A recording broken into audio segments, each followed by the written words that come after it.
Merhaba Reha, nasılsın? Merhaba, teşekkür ederim. Sen nasılsın? Ben de gayet iyiyim. Kahvemi elime Oh. aldım. Sorular hazır.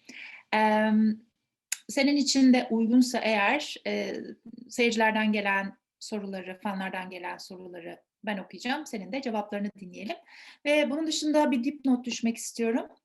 Tabii. Next week, you can find this video with English subtitles. So, Ha, just wait, you can understand what we are talking about.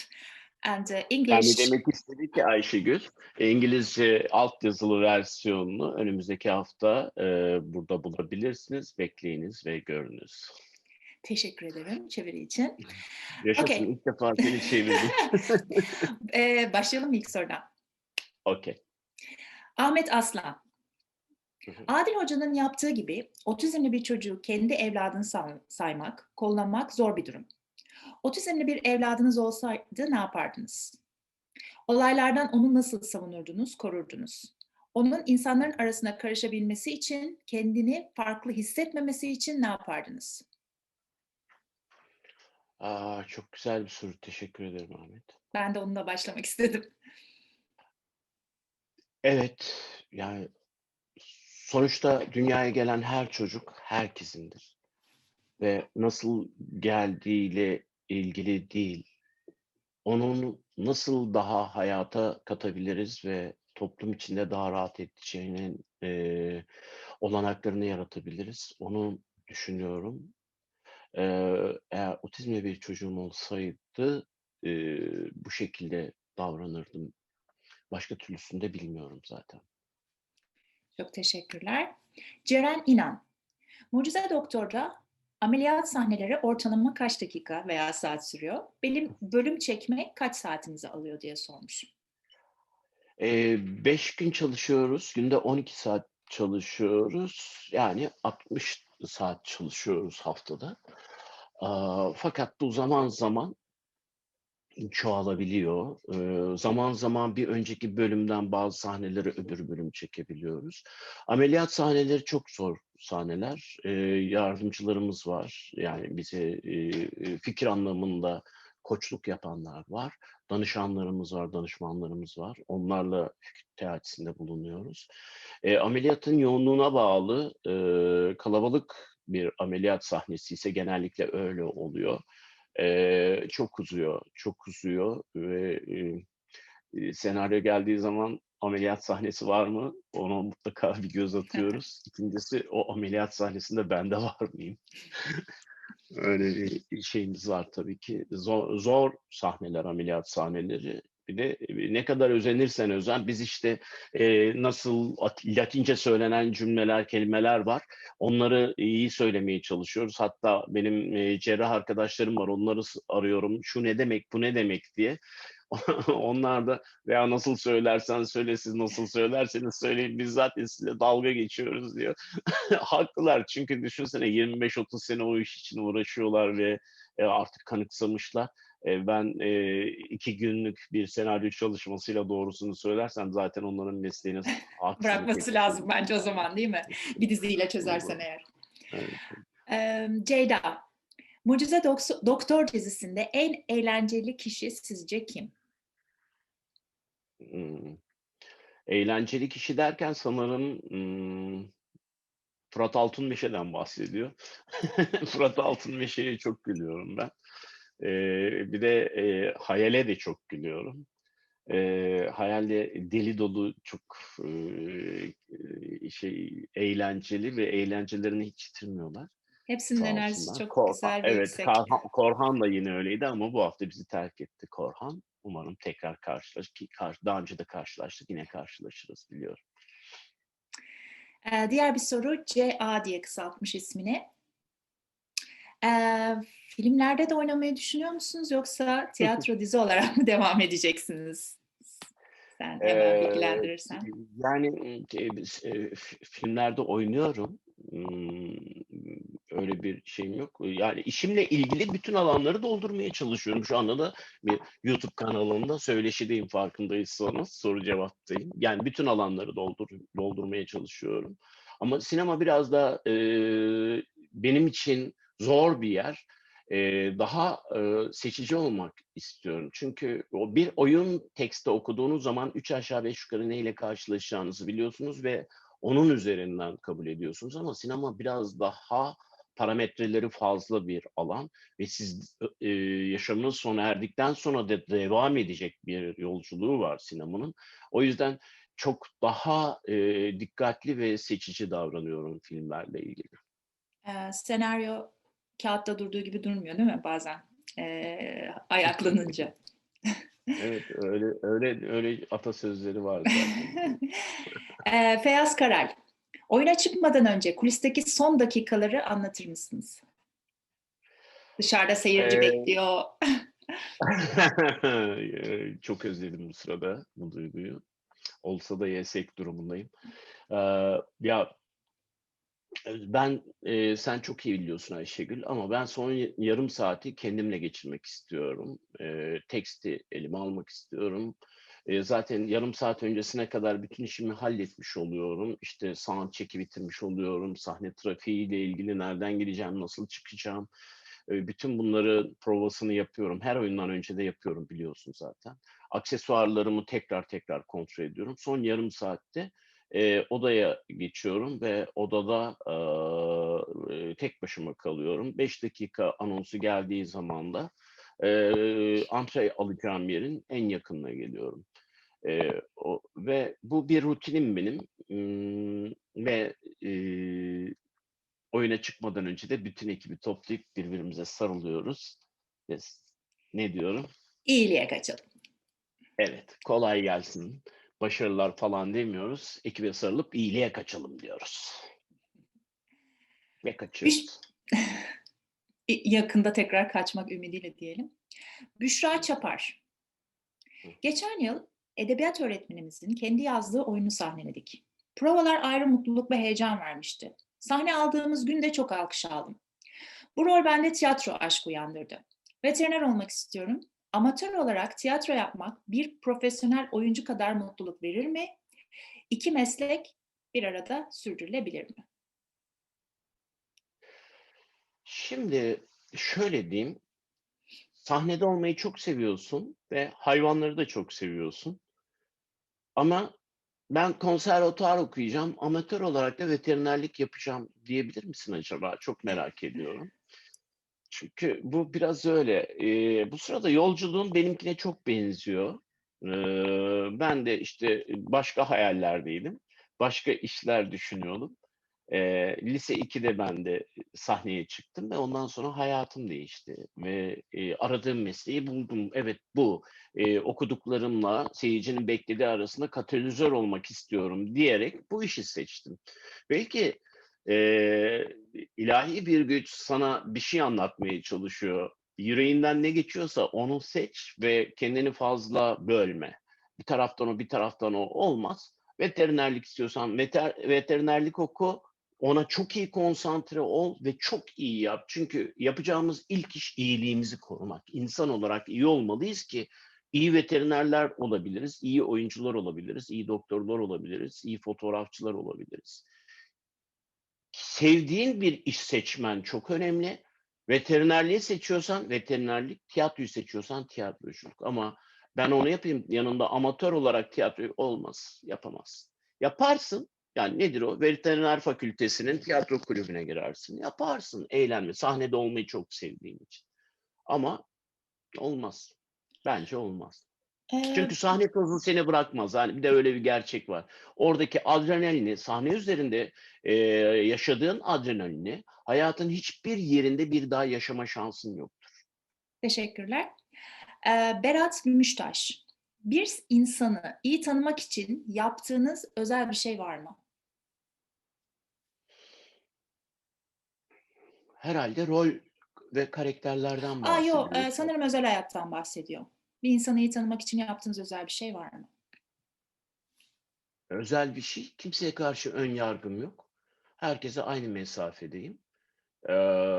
Standardım bu ama hayatıma aldığım insanları çok seçiyorum.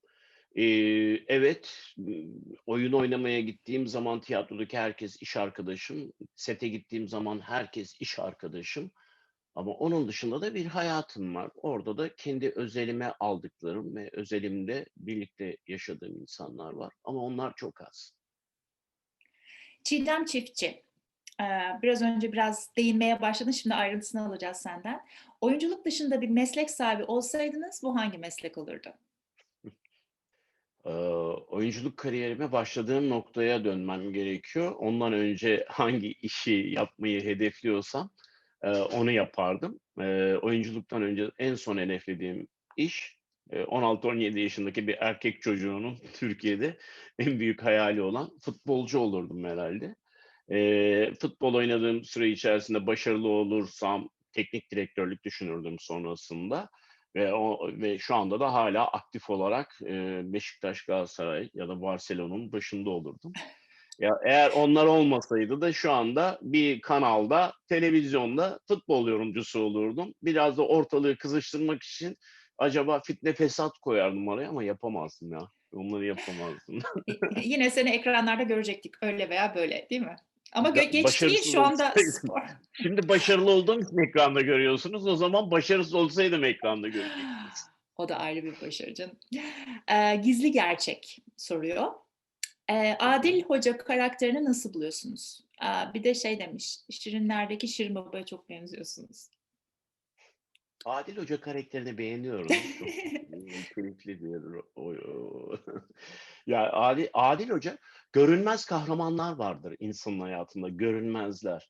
Adil Hoca ilk defa görünür bir hayal kahramanı ama hayal kahramanı. Bu karakterler genellikle asla, hayatımızın en belirgin yerinde değildir. Kulağımıza fısıldarlar bunlar ve biz bunların söylediklerini yaparız aslında hayatımızda ve çok azdırlar. Ve günümüzde neredeyse imkansız kadar yokturlar. Ben de çok istiyorum bir tane Adil hocam olmasını. Kim istemez diyorsun, değil mi? Eee, Şirinler'de, evet, o Şirin Baba hikâyesi biliyorsun artık yani o kadar çok ismi var ki Adil'in. Şirin Baba dendi, işte, bir sürü şey dendi, Adilişko dendi, Babkim dendi, bir sürü şey dendi. Bakalım hangisi kalacak? Hiçbiri kalmaz umarım. Mete Cantekin. Sizce tek kişilik oyunlarda seyirciyle daha özel bir bağ mı kuruluyor? Mete Cantekin bizim Mete sanırım. Evet, evet. Evet Mete, sen de biliyorsun. Çok çok zor biliyorsun tek kişilik oyunlar. Çünkü, bir sürü, ara geçişi kendin yapmak zorundasın. Güzel bir tartım yakalamalısın ve sahneye o gün izlemeye gelen bütün seyirciyi de hissetmen gerekiyor ve her oyun yeni bir yolculuk oluyor. Biraz daha zor ama ben maraton seven bir sporcu olduğum için her zaman uzun mesafe seviyorum. Eee, O yüzden tek kişilik oyunları seviyorum. Ama tek kişilik oyunları seyrettirmek gerçekten çok zor. Bir de Evet. değişken olabilmelisin, Hı hı. ve buna hazır olmalısın ve hepsini kendi başına göğüsleyebilmelisin yani. Zor iş. Melike Nur Keleş. Genellikle polisiye ve aşk romanı okuyorum. Okumaktan zevk aldığınız, tekrar tekrar okuduğunuz bir kitap öneriniz var mı? Bu noktada, sürprize geçelim mi sence? Melike Nur Evet. Keleş, kitapla ilgili bir soru Imm, sorduğu için. Bugün, sizlere hediyelerimiz var. 3 tane hediye vereceğiz size. Takipçilerimiz arasında, bir kura çekeceğiz ve o kurayla 3 kitap takipçilerimizin adreslerine göndereceğiz. O kitapları da daha sonra tanıtalım istersen. Tamam, okay. Ama, ben, madem aşk ve polisiye romanlardan hoşlanıyor, bizim çocukluğumuzun, eee, Mike Hammer'ı vardı. Sonra dizisi de yapıldı ama dizisi o kadar tutmadı. Kitabı muhteşemdi. Biz Mike Hammer hastasıydık çocukken. Biz de çok severdik. Onun dışında da, yani hepsini içinde bulabileceğin ve benim, ımm, en çok sevdiğim kitap diyebilirim. John Fowles'ın Büyücü adlı romanını tavsiye edebilirim. Muhteşem bir romandır. Teşekkürler. Esra Perçin. Tiyatro oyunu oynarken izleyicinin sizden ne kazanmasını istersiniz? İzleyicinin benden verdiği paranın karşılığını almasını isterim açıkçası. Çünkü, tiyatro insanların kendilerine özel hissettiği yerlerdir. Özel koltuklarda otururlar, özel binaların içinde özel, olarak kendilerini yerlerine oturtacak insanların bulunduğu ve kendileri için o oyunu daha iyi anlayabilmeleri için yazılmış dokümanlar ve eleştirmenlerin yazmış olduğu eleştirilerle kendilerini oyunlara hazırlarlar ve belki birçok oyunu daha önceden okumuş olarak geliyor seyirci ve o koltuğa oturuyor. O koltuğa oturup ışık söndükten sonra sahne ve seyirci kalıyor. Tiyatronun en güzel tarafı da o. Okursanız da o oyunu, oradaki yönetmen yorumu ve oyuncunun oyuna yönelimleri, kullanılan dekoru, kullanılan kostümü, yapılan müzikleri ve ışık tasarımı üzerine fikir sahibi oluyorsunuz çoklu etmen. Ve bütün bunların hepsini görebileceği, eleştirebileceği, üzerine konuşabileceği bir oyun verebilmek seyirciye. En büyük arzum o. Bazı oyunlar vardır. Oyundan çıktıktan sonra seyirci kendi arasında şöyle konuşmalar yapar. Abi üzerinde konuşacak hiçbir şey yok, boş verelim der. Bu benim için en yaralayıcı şeydir. Bazı oyunlar için de şöyle derler. Ya oyun kötüydü ama işte oyunu şu oyuncu çok güzel oynuyordu, o şekilde seyrettik. Bu da beni üzer. Çünkü tiyatro bir ensemble'dır. Benim tek kişilik oyunlara dönme nedenlerimin başında bu gelir. Ensemble'dır ve eğer birisi iyi, birisi kötü oynuyorsa orada en önemli etmenin eksikliğidir. Oyuncuları role motive edecek motivatörün, yani yönetmenin eksikliğidir. Birbirinden farklı oynayan oyuncular. O da beni çok yaralar. O yüzden üzerine konuşulacak bir oyun verebilmek seyirciye en büyük arzum o oluyor. Larissa. Kendinizi nasıl motive ediyorsunuz? Her şeyi bırakmak istediğiniz zamanlar oldu mu? Olduysa ne yaptınız? Oldu tabii. Olmaz mı? Yani, 40 yıldır bu işin içindeyim. Bazen, gerçekten çok göz önünde işler yaptığınız için Türkiye'de bir de, bu bir iş. Bu işi masada oturuyorsunuz, 5-6 kişi konuşuyorsunuz ve hayata geçiriyorsunuz. Bütün işler gibi projeler gerçekleştiği anda çok iyi sonuçlarla karşılaşmadığı işlere de imza atıyorsunuz. Ama orada Türkiye'de şunlar konuşuluyor genellikle: yetenekler. Bir anda senin mevcudiyetin üzerine sorgulamalar yapıyor. Oysa niyetin ve yapmış olduğun işle ilgili. Bazen konsantre noktalarında sorun yaşayabilirsin ve doğru odaklanmalarda bulunamayabilirsin ve anlamının dışına çıkabilirsin. Bunu yönlendiriciler ya da uyarıcılarla ekarte edilebilecekken edilemeyebiliyor. Ve o tip durumlarda artık senin duruşun, hayattaki varlığın ve felsefen ve hayatı paylaşma şeklin, vatanseverliğin, işte dindarlığın, aklınıza gelebilecek ya da ideolojik anlamdaki güçlü tarafın, bütün bunlar alaşağı ediliyor ve çok saçma sapan spekülasyonlar çıkabiliyor ve o spekülasyonlar karşısında edilgen kalıyorsunuz. O zaman da küsüyorsunuz, yaptığınız işe küsüyorsunuz, hiçbir şey yapmak istemiyorsunuz ama bunun adına biliyorsunuz depresyon diyoruz. Ve bunun majör halinde de yardım alıyoruz ve o yardımlardan sonra tekrar hayata dönüyoruz ve hayatımızı daha güzel hale getiriyoruz. İşimiz önemli, bizim varlığımız önemli. Bizi bu dünyaya kimse getirmedi, biz geldik ve biz gideceğiz. Geldikten sonra giderken bırakacağımız şey, son söz çok önemli. O son söz söylenene kadar sürekli araştırmak zorundayız. Evet, küskünlükler oluyor ama yılmak yok. Motorları maviliklere süreceğiz çocuklar. Yıldız Yayıncılık, Mustafa Emir At'a çok benzer sorular sormuşlar. O yüzden ikisini birleştirdim. Sizi en çok etkileyen, bu rolü canlandırmak bana çok şey kattı dediğiniz bir karakter oldu mu ve neden? Aslında bütün karakterler bir sürü şey katıyor ve bir sürü şey öğreniyoruz. Çünkü Biz bir yolculuk yapıyoruz. Her rolle bir yolculuk yapıyoruz. Yeniden bakıyoruz, içini dolduruyoruz, kimyasıyla oynuyoruz, vücudumuzla oynuyoruz, yürüyüşüyle, bakışımızla, sesimizle, susuşumuzla oynuyoruz. Bütün bunları daha anlamlı hale getirebilecek, rollerin, parametrelerini daha iyi, sunabileceğimiz alanlar yaratıyoruz kendimize ve, bir sürü şey alıyoruz oynadığımız her karakterden. Ya, en çok Mehmet Ulusoy'la Topor Parti diye bir oyun çalışıyorduk. Ondan çok şey öğrenmiştim ve o zamana kadar hep böyle, ekoller vardı. İşte Brechtian oynamak zorundasın, işte Shakespearean oynamak zorundasın, Meyerhold oynamak. İsim biliyoruz ama içerik bilmiyoruz aslında. Hani Türkiye'de şimdi herkesin, eee bilgisi yok ama fikri var ya, onunla ilgili bir durumdu bizimki de. Sonra o içerikleri doldurmaya başladı. İçerik o kadar önemli ki bilgi, bir üst başlığın altındaki bilgiler o kadar değerli ki onlar dolmaya başladıkça, kendini yeniden var ediyorsun.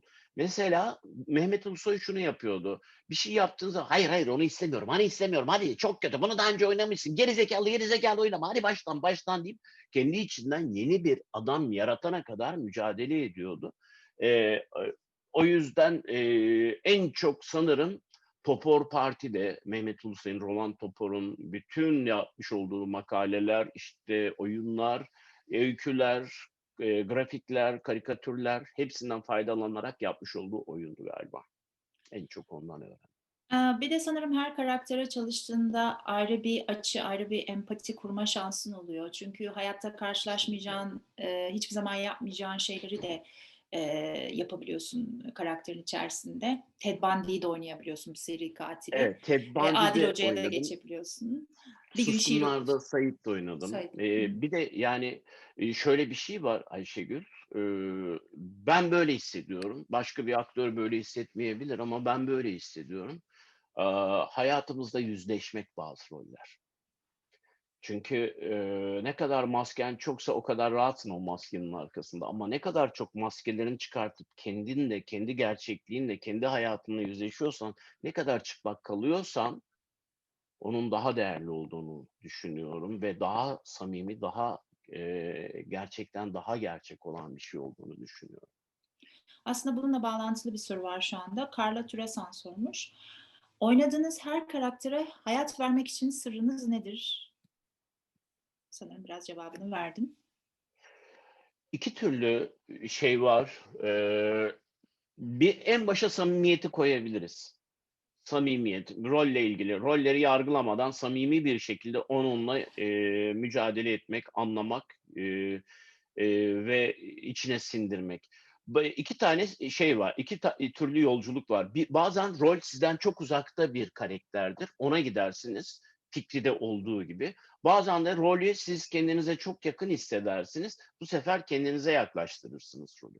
Bunu bu noktalara giderken yapmış olduğunuz yolculuklardaki hakikilik çok önemli ve ben de, bunu, yapmaya çalışıyorum elimden geldiğince. Hani oynayan bir insandır ya oyuncu, aslında, oyunun içinde en az oynayan insanın oyuncu olduğunu düşünüyorum. Sanırım seninle çalışırken en, dikkat ettiğin konu, ve bu bence, oyuncu olmak isteyenler için de çok önemli. Rolü yargılamamak. Çünkü, bazı klişe, dizilerde ben bunu görüyorum. Kötü kaş çatar, iyi insan devamlı gülerek dolaşır ama bunun, varyasyonları hakkında çok fazla düşünülmüyor sanki. Senin başarılı olmandaki, rollerdeki, inanılırlığın altında bu olduğunu düşünüyorum. Özellikle Fikri. Fikri'yi çok seviyorum. Fikri'de bir sahne vardı, hiç unutmuyorum. İlk bu asfaltta uyuduğu sahne vardı. Ve, ben sete geldiğim zaman, bizim setteki arkadaşlar o asfaltı temizliyorlardı. "Ne yapıyorsunuz?" dedim. "A, buraya yatacakmışsınız." Niye temizliyorsunuz?" Çünkü kötü yani, eee, yani sokak burası ve o zaman tabii pandemi falan da yoktu. Şu an. Sokak burası dedi. Ve o yüzden yani, sizin sağlığın. Hayır dedim ya. Hayır. Ben öyle yapmak istiyorum. Yaptığım şeyin doğru olduğunu söylemiyorum ama doğruya yakın bir şey yaptım. Benim o kokuyu almam lazım. Oradaki sidik kokusunu almam lazım ve benim oraya yani şöyle hani vardır ya böyle yanağı şöyle koyup asfaltla kalması gerek. Ve bunu yaptım ve o ilk sahne oydu ve ben orada çok mutlu olmuştum. Ve Ben bunu biliyorum. Doğrusu budur demiyorum. Ben bunu biliyorum.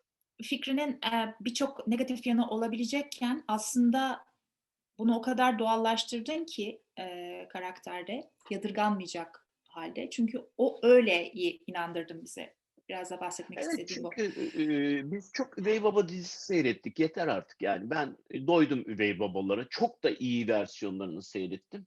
Hayır ya, bu insanlar o kadar da kötü değil. Hayatımız içinde sempatik, eğlenceli bir de yani hayat dolular. Yani ben biraz da Fikri'yi çok sevdim ben. Yani Fikri'yi gerçekten çok sevdim. Hayat Eee, felsefesi mottomuz olması gereken çocuk kısmından bahsetmiyorum tabii ki ama Acaba Bill yaşam Gates tarzı. şimdi sorsalardı bu böyle bir hayat mı, Fikri gibi mi bir hayat istersiniz diye, Bill Gates eminim ki Fikri gibi bir hayatı tercih ederdi.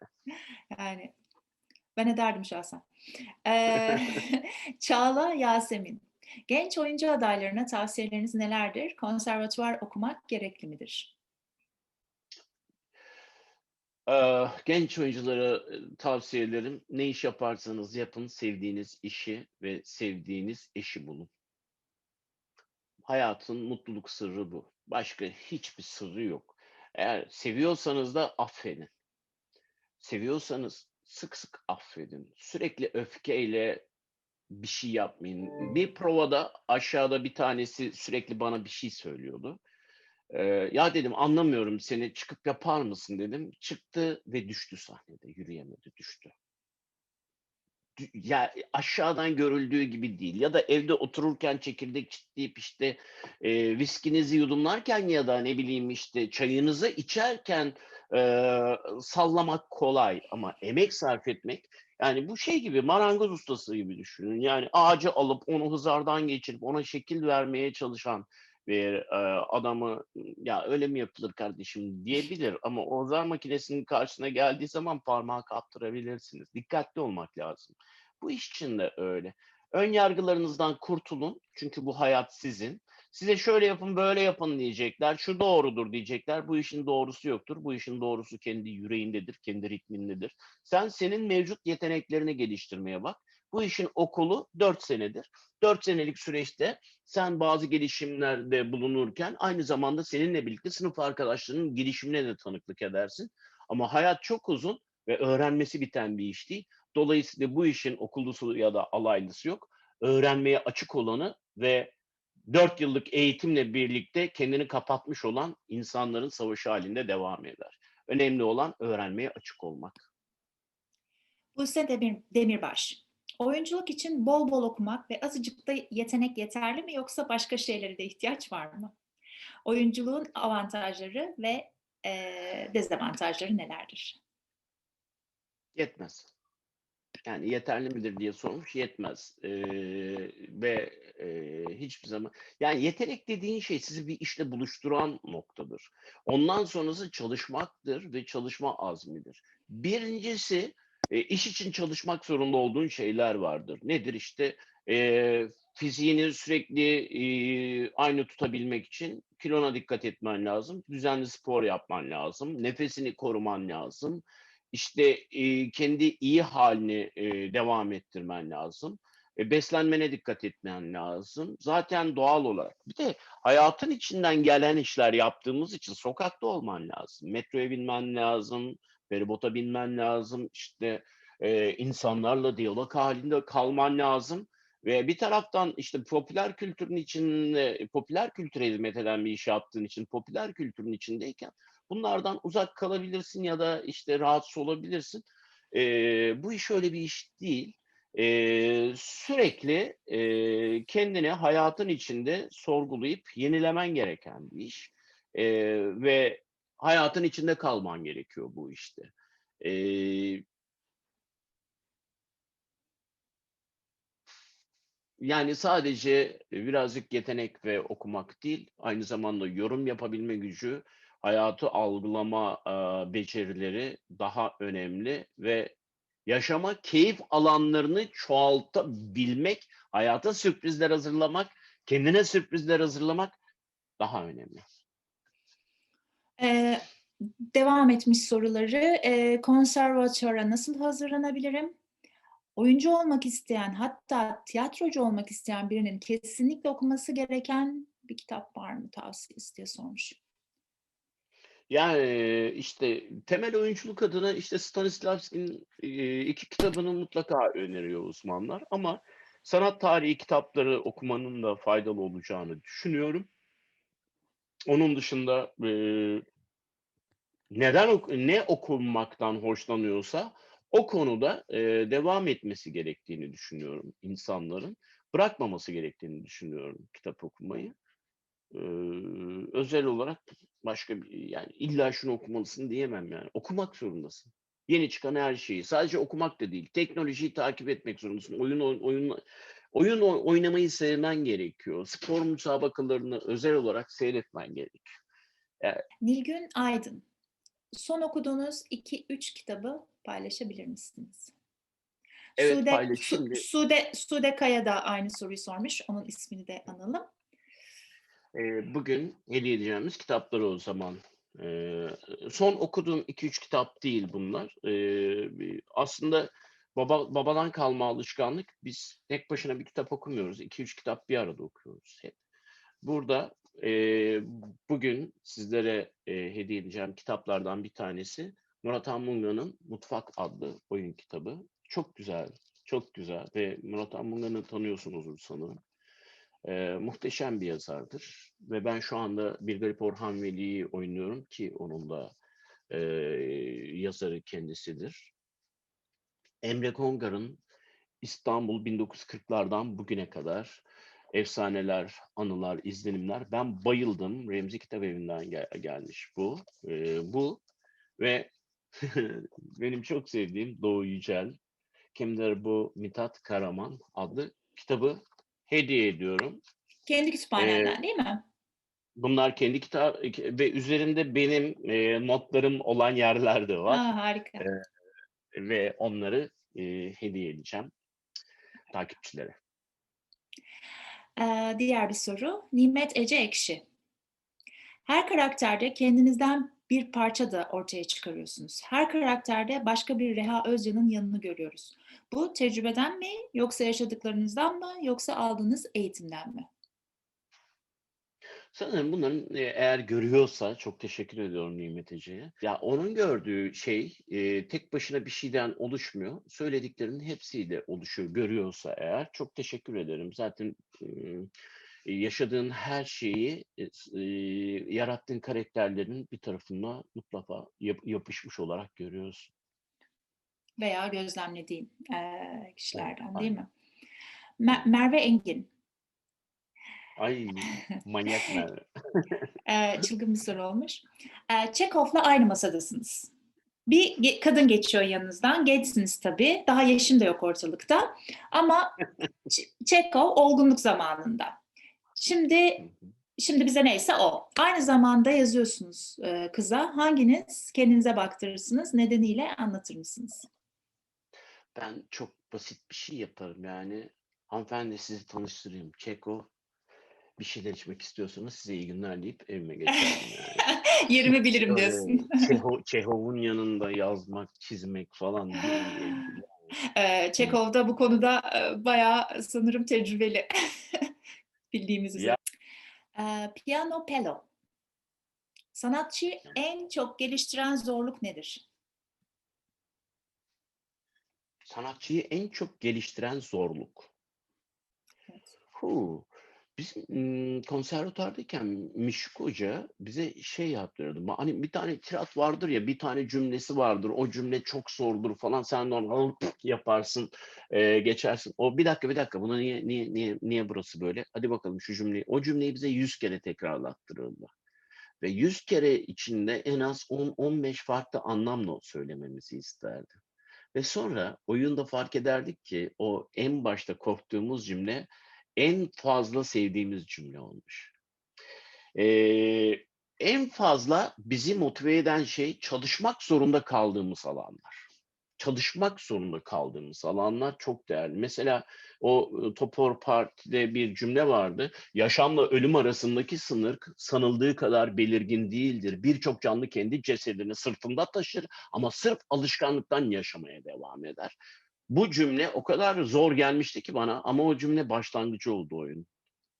Ve ondan sonra çorap söküğü gibi oyun tekrar hayata geldi. Muhteşem, muhteşemdi. Yani zaten en büyük faşizmlerin, en büyük işkencelerin, en büyük yıkımların olduğu zamanlarda sanat Daha çok. el değiştirmiş ve alternatifler üretmiş. Şu anda olduğu gibi. Şu anda dünya sanatsal alternatiflerin döndüğü bir mecra halinde ve herkes bir arayış içinde ve buradan mutlaka bir şey çıkacak. Ve belki de bir şeyin öncülüğünü yapıyoruz şu anda bilmiyoruz. Onun dışında önüne koyduğun, seni daha zorlayacak hedefler de sanırım bunun içinde. Burada senin kariyerinden örnek verirsek, emm, Fringe Festivali'nde İngilizce seyircinin karşısına çıkmak örneğin, senin koyduğun bir hedefti. Hı 2-3 hı. aylık bir yolculuktan sonra, bu, oluştu. Bu büyük bir riskti ama, değil mi? Bu tarz belki, kendini bir tık daha zorlayacak şeyler koymak, insan hayatında da öyle, sanatçı için de sanırım faydalı oluyor. Bir sürü maceralar, challenge'lar var. Kendine eklediğin ya da kendine yüklediğin diyeyim. Evet bunu yapmam lazım diyorsun. Evet bunu yapacağım. Bunu denemeliyim. Onu illa bir başarı için değil, bunu yapmak zorunda olduğun için yapıyorsun. O belki de çok başarılı bir sonuç doğurmayacak ama sen o yolculuğu yapmak zorundasın. İngilizce bilmeden hepinize I love you diye bir Ferhan abinin, Ferhan Şensoy'un bir cümlesi vardı. Benim Edinburgh maceram biliyorsun sen de içinde olduğun için. E, Benimki biraz öyleydi. Ben 2016'ya kadar ya işte doğru düzgün İngilizce konuşamıyordum. Öyle üç cümleyle, bildiğim üç cümleyle hayatı kotarıyordum. Ama ve İngilizce oyun oynamak istediğim andan itibaren gece gündüz çalıştık biliyorsun. Yani 2,5 ay parklarda çalıştık, köprüde çalıştık, her tarafta çalıştık. Ve sonra çıktık oynadık oyunu. İnat etmek ve azimli olmak gerekiyordu. 5. dakikada ne oldu? Oyun başladı. 5. dakikada ben vazgeçtim. Ya dedim her şeyi yapmak zorunda değilsin Reha dedim. Ama orada bir tek şey beni tuttu. Müthiş bir emek sarf etmiştik. Birincisi o. İkincisi sahne büyüsü. Yapmış olduğun şey büyülüyor seni. Çünkü nasıl büyülüyor? Seni büyülenerek seyreden insanlar büyülüyor. El değiştirdi. Artık sen bir ürün yapıyorsun ve o ürün artık senin değil. Artık onların en iyi şekliyle görmesi lazım. Senin en iyini vermek zorundasın. Artık işin bu. Profesyonelin de bu. Ve Süreç o yüzden de aynen bunlardan daha yapacağım. Sık sık yapacağım. süreç ve yolculuk zaten önemli olan. İnsanlar, sonucun yenilgisinden korktukları için belki de bunu Evet. yapmıyorlar ama. Berat Öztürk, "Bizim hikâye fikri mi, Mucize Doktor Adil mi?" İkisi de oluyor işte. Çok korktum ama. Fikri'den sonra seyirci aynı gün, aynı saat, 2,5 ay sonra yepyeni bir karakter tanıtmak ve kabul ettirmek o kadar kolay olmayacaktı. Çok korktum bunun için ama sağ olsunlar yine perşembe akşamları 20'de beni evlerine konuk olarak aldılar. Can Alp Kantar, "Alaylı bir oyuncu ile konservatuvarlı oyuncunun arasındaki farklar nelerdir? Ve konservatuvar hakkında bir takım bilgiler verirseniz sevinirim." Konservatuar 3 aşağı 5 yukarı her rolü oynayabilecek roller için insanları hazırlayan bir eğitim kurumu. Ve senin yetenekli ailenin, çevrendekilerin yetenekli olarak seni konservatuara gönderip daha hazırlık sınıfında onu öyle yapma, onu öyle yaparsan şuraya gider. Bak sanat tarihi anlamında şu şöyledir, bu böyledir. Dramaturjik çalışmayla bir anda senin bütün özgüvenini alır ve ondan sonra akademik anlamda yönelimler sağlar ki bu normal bir süreçtir. Ve oyuncu kendisini sorgulamak zorundadır. Orada tek sıkıntı kendi iç dengelerini bozacak bir standarda girmemesi gerekiyor. Çünkü her oyuncu kendinden ibarettir. Kendi bildiği bir nefes tekniği olacaktır. Kendi bildiği bir ısınma tekniği olacaktır. Konservatuarlarda 3 aşağı 5 yukarı herkese standart bir eğitim verilir.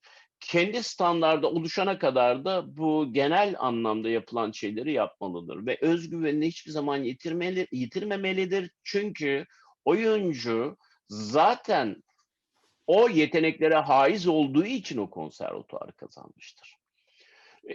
Sürekli oraya yaslanmak zorundadır ve geliştirmek zorundadır. Konservatuarı bitirmiş insanların bir arada olması ortak bir terminoloji oluşturacaktır. Ortak bir dil oluşturacaklardır.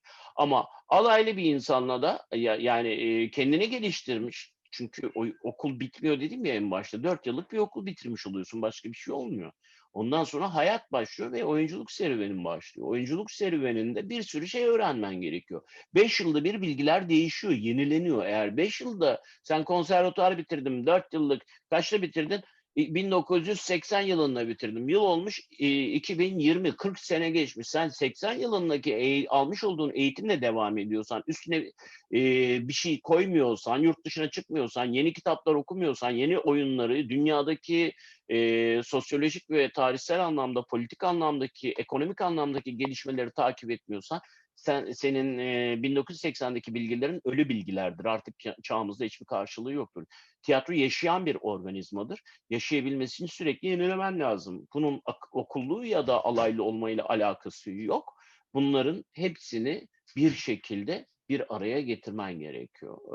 O yüzden avantajları da var, dezavantajları da var. Dağlı diye yine bu da bir kod isim. İlk oynadığınız rolün hakkını vererek oynadığınızı düşünüyor musunuz? Yoksa şimdi olsa daha farklı oynardım mı diyorsunuz? Valla hangi rolün hakkını vererek oynadın diye sorarsanız bunun karşılığı yok bende.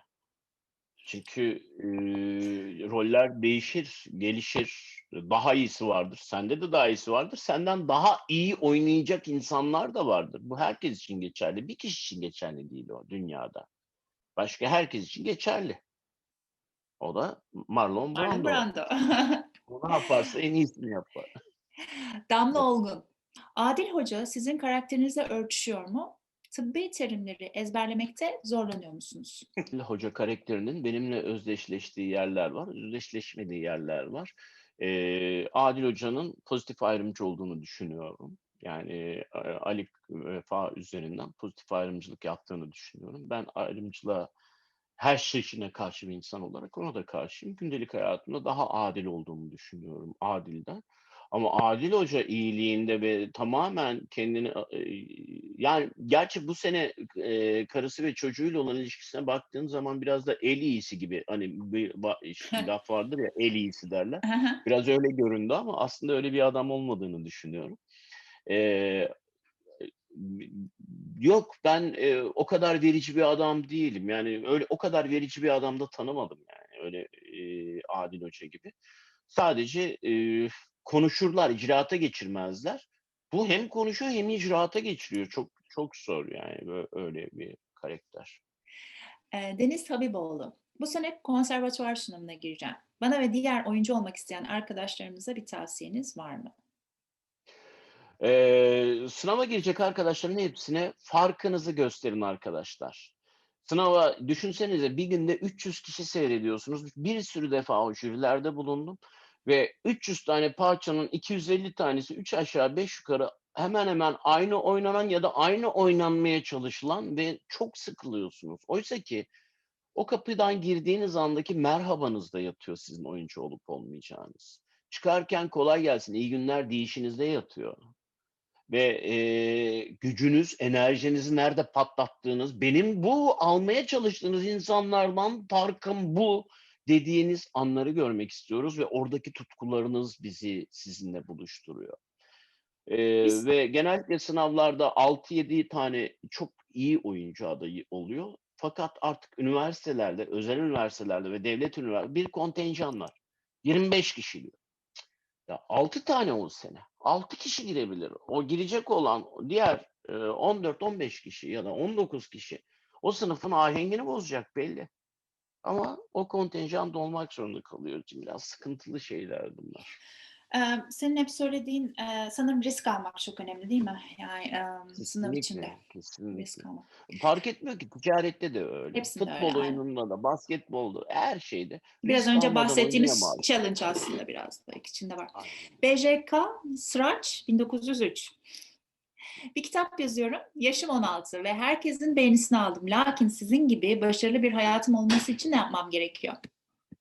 Hiçbir şey. Sen sadece yap. Hayatın başarılı olup olmayacağının şeyi yok. Ayrıca ben kendi o birilerinin tanımlaması, ben kendi hayatımla ilgili başarılı falan gibi bir şey hiçbir yerde demedim. Başarılı falan değil. Ama mutlu ve huzurluyum. Zeki Hanım bir soru sormuş. Dizi çekmek nasıl bir duygu? Dizi çekmiyorum. Dizide bir oyuncuyum sadece. Parametrelerden biriyim. Bir makine o. O makinenin bir parçasıyım. Önemli bir parçasıyım ve bununla ilgili bir sözleşme imzaladım ve bu imzayı atarken çok mutluydum. Hala da çok mutluyum. Cemile Büşra Gür. Yaşam boyu bu heyecan nasıl korunur? Sevdiğimiz her şeyle doğrudan bağlanıyoruz. Can Yücel'i dinleyip bağlanmamalı mıyız? Demiş. Yaşamamalıyız, nefes almamalı mıyız? Bunları yapabildiğimiz için, aşka inandığımız için, doğanın kendini yeniden tazelediğine inandığımız için her gün daha güzel oluyor ve bu pandemide bu kadar kapalı yaşarken bile yarın daha güzel bir gün olacak diye uyanıyoruz. Murat Işık. Geriye dönüp baktığınızda olmak istediğiniz bir yer var mı? Varsa neden bu yer? Bu yer başkalarıyla birlikte olduğunuz bir yer mi yoksa yalnız kalmak istediğiniz bir yer mi? Ya çok güzel bir soru sanırım ama sorunun sahibi ben değilim ya. Ben mutluyum, ben yaptığım şeyleri, yapacağım şeyleri, kurduğum hayalleri Sanırım biraz da gerçekleştiriyorum. mekan olarak sordu hissiyatı verdi bana. Huzurlu hissettiğin bir yer belki. Huzurlu hissettiğim yer adada işte. İngiltere'de öyle yerler var. Türkiye'de de bir sürü yer var öyle. Emine Zerrin Mısırlıoğlu. Sonumuz nedir? İyidir, Çok net. iyidir. Bir şey yok. Sonumuz ne olacak? Bunca şey atlatmışız. Öykü Yavuz. Normal hayatında ister istemez bir dizi ya da bir filmde oynadığın karakter gibi davrandığın oluyor mu? Evet, avarel gibi davrandığım oluyor. Bazen hiçbir şey anlamıyorum.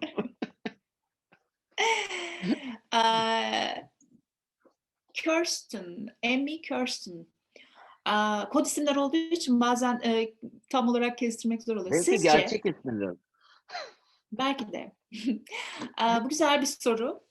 Sizce hızla ilerleyen teknolojiden tiyatrocular ne şekilde etkilenecekler? Dijital çağın tiyatrosu ile ilgili öngörülerinizi merak ettim. Hmm. Ya tabii ki hayat değiştikçe tiyatro ya da sanat ona uyum sağlar ve kendi nefes alma organlarını yönlendirir.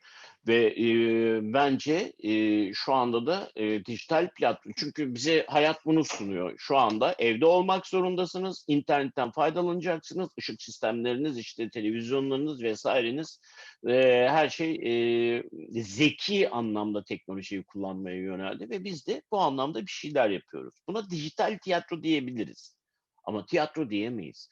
Tiyatro tekrar sahnelere bulacak, insanlar karşılıklı olacak ve o zaman var olacak. Ve şu anda işte bunu yapıyoruz. Bu yapmış olduğumuz şeyde bir nevi teatral bir durum. Ama dijital platformda. Bunların daha gelişmişini yapacağız. Burada YouTube kanalında da yapacağız. Bekleyin de görün. Sahneler açılana kadar ve sonrasında Evet. da devam etse de tabii ki Tabii tiyatroya tabii. gitmenin, o özel Kesinlikle yerini devam edin. almanın tabii tadı tabii ki başka. Muhammed Enes Yiğit. Oyunculuk zor bir meslek mi? Yok be abi, herkes yapıyor. Enes Yavuz Aslan. En duygulandığınız sahne hangisiydi? Hımm. İnşallah şu andaki dizilerden bahsetmiyordur. Dizilerden bahsediyorsa da çuvalladım ben o zaman.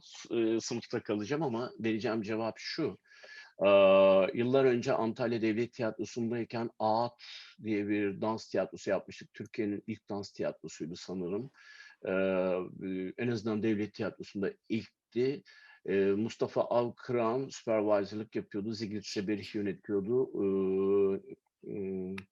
İhsan Kılavuz danslarını yapıyordu. 5 müzisyen vardı sahnede. 5 tane de oyuncu vardı. Yetkin dikinciler ve ikimiz dansçı erkeklerdik. Süheyla Yüzel, Avkran ve Berin Arısoy. Akasanoğlu oldu şimdi soyadı. Ve biz de dansçılardık. Muhteşemdi. 6 ay çalıştık. Gece gündüz çalıştık. Dağda, deniz kenarında, ağaçta, ormanda, her yerde çalıştık ve muhteşem bir iş çıktı. 9. oyunumuzu oynarken Antalya Devlet Tiyatrosu'nda o zaman genel müdürler değişti. Bozkurt Bey geldi ve Devlet Tiyatrosu'nun en çok yani kapalı gişe oynuyoruz ve bir sürü uluslararası festivalden davet gelmişti. Devlet Tiyatrosu deneme sahnesi değildir deyip oyunu kaldırtmıştı. Ve son oyunda hepimiz ağlaya ağlaya oyunu oynadık ve hatta oyun bittikten sonra birbirimize sarılıp selama gidemedik ve gerçekten gerçekten çok kötü bir andı o. Yani gerçekten çok. Rağmen tiyatro yapmak deniyor herhalde buna. Ne yazık ki. Bilmiyorum ama keşke yapılmasaydı, keşke.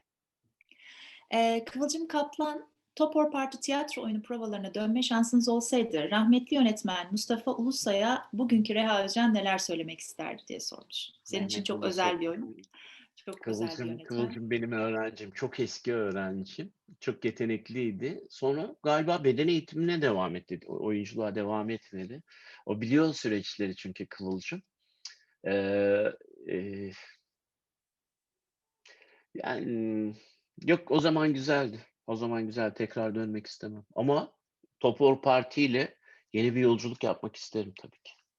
Güvercin Umut Mete. Mucize Doktor'da oynamayı seviyor musunuz? Evet, seviyorum. Melis Duru Duman. Bizim hikaye tekrar başlasın ister misiniz? Bu bir teklif mi? Ya Fikri karakterini çok seviyordum. Ama nihayet erdi. Kabul etmemiz gerekiyor ki bitti yani. Tekrar olur mu olmaz mı? Yeni serüvenlere. Bitmesini istemedim ki yeniden başlamasını isteyeyim. O da Nisanur. maksimum. Hı hı. Hayatınızda dönüm noktanız neresidir? Oh, oh. Dönüm noktam şu olabilir. Oyunculuk anlamında. İşte Antalya Devlet Tiyatrosu'nda kötü bir süreç yaşıyordum. Ve o dönemin sonunda her şeye boş vermiştim. Oyunculuk falan da istemiyorum. 1,5 senem çok kötüydü. Çok kırılmıştım. Sonra bir anda tekrar toparladım. Bir karar anı vardı. Onu paylaşamayacağım sizinle. O karar anı bayağı 6 saat içerisinde hayatımı tamamen değiştirdim. Eşyalarımı attım. Gereksiz her şeyi çıkarttım hayatımdan ve tamamen oyunculuğa konsantre oldum. Dönüşüm noktam o. Ama çok büyük bir acıyı yaşamıştım yani. Hakan Kurtaş. Güzel bir soru. Sinemaya uyarlansa güzel olur dediğiniz bir kitap var mı? Bir sürü kitap var aslında. Murat Anmungan'ın Geyikler Lanetleri oyunlar yapıldı ama sinemaya uyarlansa ve bir sürü teknolojiden faydalanarak yapılacağını düşünüyorum. Muhteşem bir oyun, muhteşem bir sinema eseri olacağını düşünüyorum. Teknoloji artık onun için yeterli. Soruların hepsi bu kadardı. Bir tane daha soru vardı. Sinem Ünsal'ın telefon numarasını istiyorlar. Tabii, tabii, tabii, İstersen tabii. videonun sonunda yayınla. Tabii. Ya hakikaten bazen şu anda abi böyle soru sordum biliyor musun diye herhalde ve aa diye gülüyorlar yani. Senin numaranı isteyen de oldu. Pardon, en Benim son kontrol. numaramı. Evet. Tamam, özelden yaz. Çok teşekkürler bütün cevaplar için. Ben çok teşekkür Son ederim. olarak YouTube kanalına yeni başladık. Neler yapmayı planlıyoruz? Ufak kopyalar verir misin bize? Şu anda ufak ufak Ya şimdi aslında emeklemeler başladı. hı hı. Şöyle bu YouTube kanalını son birkaç aydır ciddiye alıyorum. Yani 3-4 aydır düşünüyorum üzerine pandemiden itibaren. Bir şeyler yapmak lazım. Çünkü tiyatroyu yapma nedenim de oydu. Dizileri seçme nedenim de oydu. Sinemayı seçme nedenim de oydu. Hayatla bir şey paylaşmak istiyorum. Düşüncelerimi anlatabilecek ve kendi deneyimlediğim hayatı katalizör olarak kullanabileceğim bir araçla seyirciye ulaşmak istiyordum. Bunlardan bir tanesi de YouTube kanalı. Ve YouTube kanalını o yüzden önemsiyorum. Son 15-20 gündür de harekete geçtik biliyorsun YouTube'da bir şeyler yapmak için. Ve yakında bir program oluşturacağım YouTube'da. Ve o programında çok çok sevdiğim bir şey olmasını istiyorum. Bunun için ön hazırlıklarımıza devam ediyoruz. Ama çok kısa bir süre sonra burada çok güzel şeylerle geleceğiz. Tabii burada başka şeyler de yapacağız. Söyleşiler yapacağız. Başka insanlar, belki moderatörlüğünü benim yapacağım. Okuma tiyatroları yapacağız vesaire vesaire. Bir sürü şey.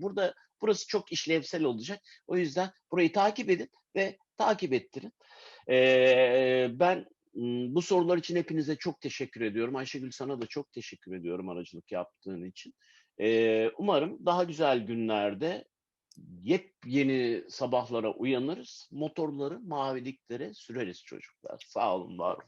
Evet, bugünkü ilk kitabımız Emre Kongor'un İstanbul'la ilgili 1940'lardan bugüne efsaneler, anılar, izlenimlerini yazmış olduğu Remzi Kitabevi'nden 3. baskısı olarak çıkan bu kitabını Melike Nur Keleş'e armağan ediyoruz. Melike Nur Keleş, info@rehaozcan.com adresine mail atarak bize adres bilgilerini göndereceksin ve biz de sana bunu postalayacağız. Ve diğer iki kitabımız Murat Anmunga'nın Mutfak ve Doğu Yücel'in Kimdir Bu Mithat Karaman adlı kitapları kanalımıza abone olan seyircilerimiz arasında çekilecek kurayla kendilerine gönderilecektir. Hepinize çok teşekkür ediyoruz. İyi günler.